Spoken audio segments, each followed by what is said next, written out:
This is the Lone Crater YouTube. We hope this video helps. In this video, I will show you how to cook Mang Inasal Chicken. To begin, you will need a few key ingredients to create the authentic marinade. Ensure you have fresh calamansi juice and quality vinegar for the best base flavor. These components work together to tenderize the chicken and infuse it with that distinctive tangy taste. Thoroughly combine the vinegar, soy sauce, calamansi juice, garlic, ginger, and spices in a large bowl. Whisk everything well until the brown sugar fully dissolves, creating a balanced liquid. Place your chicken pieces into this aromatic marinade, ensuring every part is completely submerged.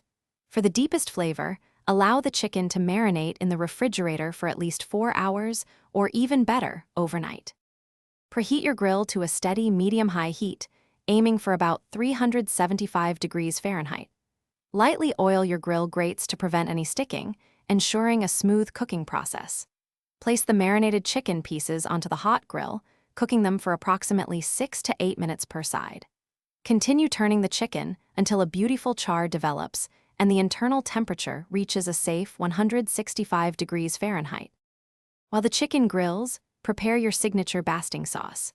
Melt 1/2 cup of butter with 2 tablespoons of vibrant annatto oil in a small saucepan. Stir in 2 cloves of minced garlic and 1 tablespoon of brown sugar until everything is well combined and fragrant. During the last 5 minutes of grilling, generously brush this flavorful basting sauce over the chicken, adding an extra layer of richness. Thanks for watching. Consider subscribing if we helped you.